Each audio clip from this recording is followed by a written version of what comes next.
Hello, I am back. I am Jaden from Piano Foundations, and today I sound too much like a YouTuber. Alright, so apart from those Jubilee videos, the cut videos, all of that, today we're going to be looking at something a little more serious, just a tiny bit more serious. I'm sure it won't be more serious with me, a tiny bit more musical. We're going to be looking at Adam Neely's video, Why You Don't Want Perfect Pitch.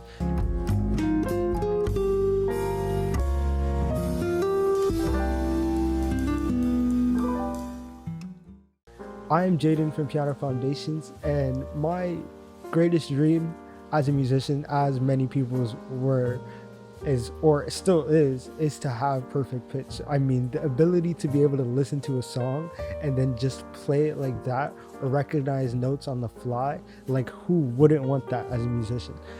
And the fact that Adam Neely here is going to try to convince me that I don't want that, it's kind of confusing. It's kind of conflicting with me. So I saw this video and I was like, instantly, I gotta watch it.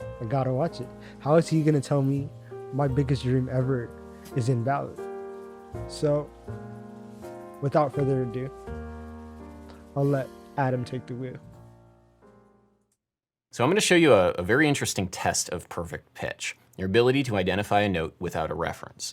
I'm going to play you two notes and I'm going to ask you a question. Ready?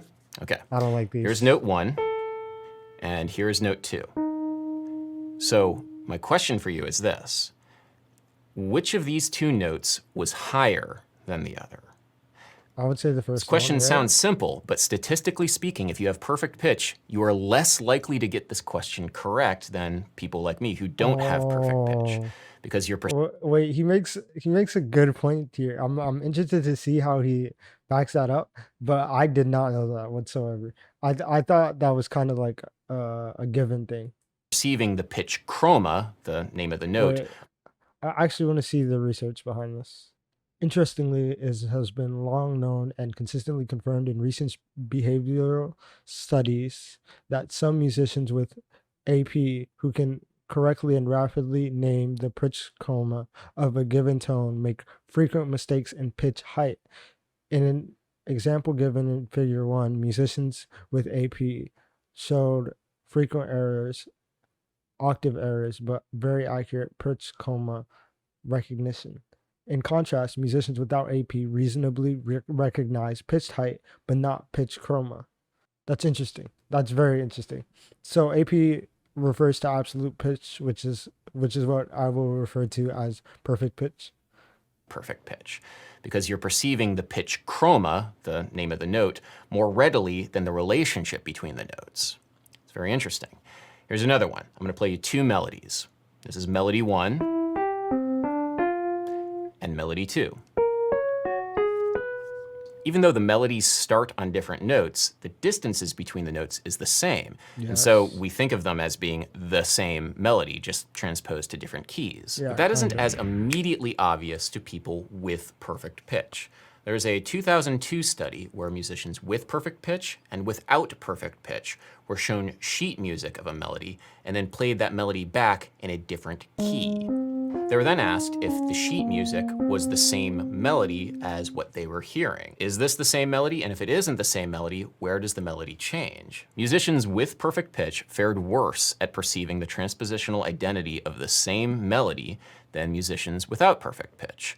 Very interesting. Now, don't get me wrong. There are many things that people with perfect pitch can do that I can't.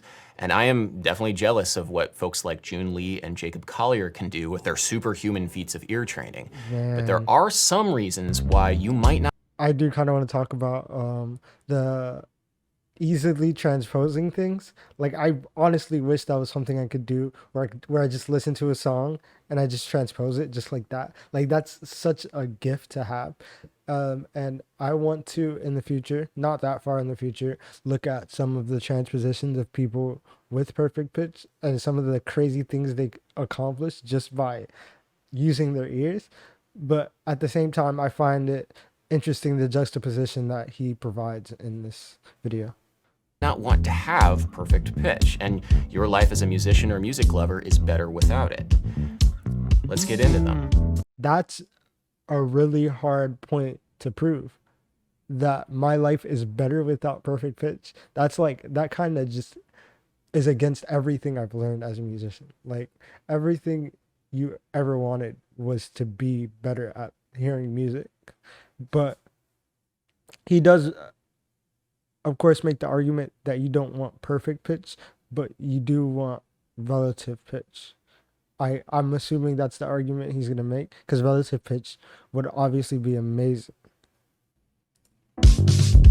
Perfect pitch, or technically absolute pitch, is a disease. We're here with Charlie Puth. Charlie has a really crazy talent. He has a disease that's called perfect pitch. And basically can hear notes and he knows what they are just by listening to them. It's hard to know just how many people are afflicted by the malady.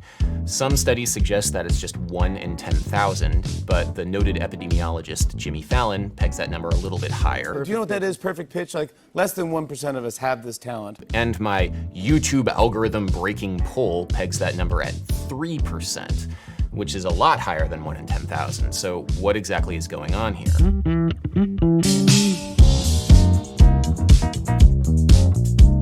Pitch perception exists kind of on a gradient from I have no idea what's going on to That's insane. See, when it gets to things like this, like, I wish I had a talent like that. There's no way you can tell me that you don't wish you had a talent like that. That sounds amazing. You just play something and I'm over here like, oh, I know what those notes are. You just play something from across the room and I just replicate it over here. Even like singing it, I sing it exactly the same over here. Come on, like, why wouldn't I want that?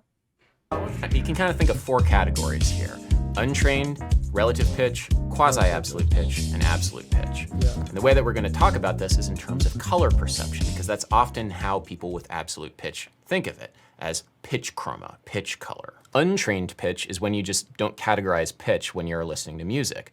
It's like seeing the world in black and white. You might have a very deep relationship to the objects in the scene. The apple tastes just as fine to you, but you aren't perceiving the pitch. Absolute pitch is like seeing the world in color. You don't have to think about whether or not the apple is red. It's just red. The plant is green. The note is F sharp. With true absolute pitch, there is no thought process and no reference. The current scientific thinking suggests that the encoding occurs very early on in auditory perception. I think it's really interesting that he draws the difference between absolute pitch and relative pitch. And I've seen a lot of videos talking about how absolute pitch is completely natural. And I've also seen the argument that absolute pitch can be trained, but it can only be trained at a really early part of your life, which is very interesting to think about, that there's something that you can learn, but it's only available for you to learn if you start learning it really early. Like, I saw these musicians that were training their kid to have more absolute pitch, and I've seen the progress videos, and the kid is actually getting a lot better. So as an adult, this kid is going to have may have perfect pitch, which is really cool. Like, I think that's very significant.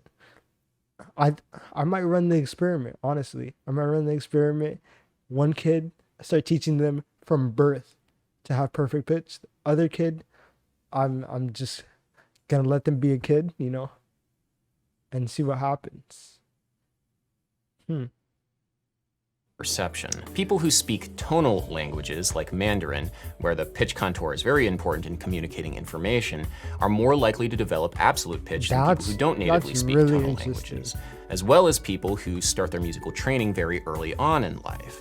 A full 74% of native Mandarin speakers who had their musical training start before age 5 had developed absolute pitch in one study, way more than that 1 in 10,000 number cited earlier. Now, I know this is controversial, but it's generally understood that you cannot learn perfect pitch as an adult. It is something that is learned in early childhood, and there's really nothing that you can do about it. I might watch that video. But you can learn something which is almost as good, and that is called quasi-perfect pitch. Quasi-absolute pitch is kind of like looking at this grayscale image and seeing the apple and then remembering, oh yeah, apples are red. and then seeing color. It's not as immediate. It's based on a memory, but you can use that memory to your advantage. There's a couple of ways that this works. The first way is what's called true pitch, or instrument-specific absolute pitch. It's when you are so familiar with the timbre of a specific note on a specific instrument because you've played it over and over again. It's why many guitarists just know what the sound of the open E string of a guitar is. That's the open E string. Woodwind players, especially in my experience, clarinet players often have this because there's such a unique tone color to every note on the instrument, and they become very familiar with those unique tone colors as they relate to pitch. This all adds up to the thought process of, hey, that's an apple, and apples are red. There's also something called heightened tonal memory, which affects both musicians and non-musicians. Sometimes it's called the Levitin effect, where you've heard a song so often before that you can always reproduce that song in the correct key. Honestly, you know what I go to? I go to a couple things. I go to Green Dolphin Street, for one, so I always know where I always know where E flat is. I go to the So What bass line, so I always know where D. That's a good one. Yeah, that's a real good one. And I go to an F blues. Interesting, okay. Some people might think I have perfect pitch if I'm quick enough at picking out those anchor points using relative pitch to figure out whatever the note you just played. That's really interesting. But that's not what's happening. It's actually just, I'm just bouncing it off of a memory that I have as like an anchor, and then using relative pitch to figure it out. Like for me, unfortunately, the song that the Levitin effect is most lodged in my brain is the last chorus to Don't Stop Believing by Journey. That's an E, by the way, that truck, because the last chorus of Don't Stop Believing goes, don't stop, which is an A and G sharp, and then that's down to an E. I'm not even gonna check. See, even that is really cool to have. Having relative pitch to an extent to where you can remember this one song and this one part of this one song, and then you can relate it back to any note on any part of the scale. Like, I think that's amazing to have. So I think eventually I do want to develop quasi absolute pitch or something closer to that level, and I may start a series on here where I do try to develop that and kind of just record my journey getting closer and closer to that. I've seen many different methods to trying to learn that, and I just haven't had the time to like really develop myself, really delve myself into it, but it definitely is something that's on the horizon for my musical journey. It has to happen. It just has to happen. I'm too deep into music now. But I don't have perfect pitch. I just have that tonal memory so deep in my brain because of cover gigs. Relative pitch is the final category, and it's probably the most useful for musicians. It's what we're trained in. It's the ability to identify notes and scales and chords and melodies and intervals and the relationships between them. Yep. So if you played this for a trained musician, they'd probably be able to tell you, oh yes, that's a 2 minor 7, a 5/7 flat 9, and a 1 major 7. They wouldn't necessarily be able to tell you the names of the notes, but they could tell you the relationships between them, so that if you gave a reference, like you said the first chord began on the note G, they could calculate out the rest of the notes in the rest of the chords. The implications of this are kind of weird.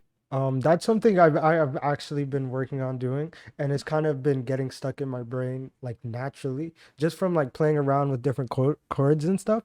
I can hear like a flat 7, a major 7th, and I can kind of distinguish between them, you know, a minor or major. And even though I can't get the pitches exactly correct, I am getting better at, you know, 1, 4, 5, and just knowing the distance between them, and also knowing the color, the actual color of their sound, because that's what it sounds like. It sounds like a color. It sounds like a color, and colors look like moods to me. So that's what it kind of is. Whenever you're playing something, it's kind of like a mood. It literally is like a mood or a feeling, and essentially that's how improvisation works. I think, at least for me, in the small amount of improvisation that I do, that's kind of how it works. When you apply the color analogy here. It's like seeing this image in grayscale and then being told that the plant is green, therefore the apple must be red. It's like you're perceiving the wavelengths of the green and then calculating out the redness of the apple. Having relative pitch is kind of like being colorblind and then working out what colors are based on context. Color analogy breaks down a little bit here, but it's still kind of useful in understanding how other people might experience pitch.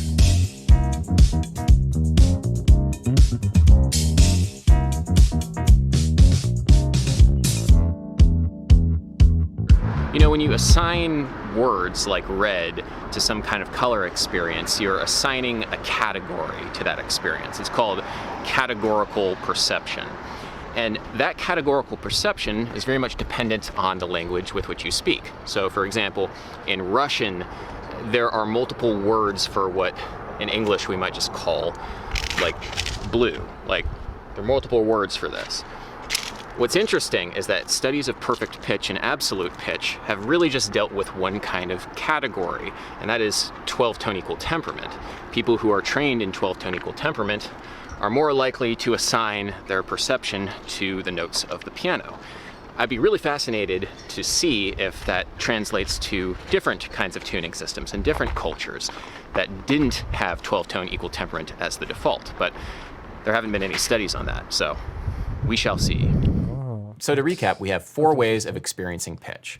We have absolute pitch, we have quasi-absolute pitch, we have relative pitch, and then we have the untrained ear. So with all that in mind, why possibly would a musician not want to have absolute pitch? Exactly. Why wouldn't we want to see the world in color? That seems... This is the moment we've all been waiting for. Well, I have some unfortunate news for the people with perfect pitch watching this video, and it comes from the great concert pianist, Abby Simon. If you have absolute pitch, perfect pitch, if you live long enough, you will lose it. Rick Beato did a video recently on people who lose their perfect pitch, and it seems to be that this is something that happens universally across the board after a certain age. Like if you have it, you only have a short window to enjoy it and use it before it goes away. So your perfect pitch has shifted. No, it's gone down the tube. A study from 2012 found that 16 out of 20 people tested with absolute pitch over the age of 45 had their absolute pitch shifted by a semitone or more. This was corroborated by another study in 2016, which also found that this perfect pitch shift had nothing to do with the mechanical hearing loss that normally comes with aging. And this is... Doesn't this technically mean, he's probably going to explain this, but doesn't this technically mean that you can have perfect pitch, but like technically imperfect pitch? Like perfectly imperfect? That's like the most horrifying thing ever. Like you're stuck hearing things as if they're certain notes, but they're different notes on the 12-tonal system. So you're just stuck in some weird abyss of hearing wrongness all the time. Society for Music Theory listserv researcher David Huron asked the question if there were any examples of people over the age of 60 who didn't experience this pitch shift. None were given. The great jazz vibraphonist Gary Burton has talked frequently about his loss of perfect pitch, like on this interview from Adam Tan's YouTube channel. Well, it was interesting. It was confusing. I lost the perfect pitch in 2011. It was something I had gotten used to and kind of depended on as a sense of always kind of knowing where everything is. Suddenly discovered that, that piece of information was no longer available to me. In her master's thesis, Understanding and Dealing with the Loss of Absolute Pitch as One Ages, Mary L. Bianco catalogs correspondence with older musicians who have lost their absolute pitch. The experience was annoying, often getting in the way of my enjoyment of music. I am sad to have lost something that felt very special to me. What was occurring was truly jolting to my sense of musicality and my sense of self. Another account reads, around the time I got my first pair of reading glasses, my sense of absolute pitch started to waver. I got C's and B's mixed up, and to be honest, this was a surprisingly alarming development. A whole dimension of my existence seemed to fade away. The thing to me that's most frightening about this is not just that the perfect pitch goes away, like you're now seeing the world in black and white when you used to see it in color. Because it sounds like that's not really what's happening to people with perfect pitch as they age. Instead, it's like everybody's still seeing the world in color, but it's all wrong. It's like all of a sudden... Exactly what I said. That is horrifying. I'm not gonna lie, he's kind of convincing me right now. You wake up and the world looks like this, all weird and hue shifted. But the apple still is red in reality, and the entire world acts as if it's red, and you remember it being red at one point, but you just can't see it that way. It's like musical reality is trying to gaslight you into thinking that your own ears are wrong. You have to perform the feat of pretending that the apple is red day in and day out in your musical life. But to you, no matter how hard you try, it isn't.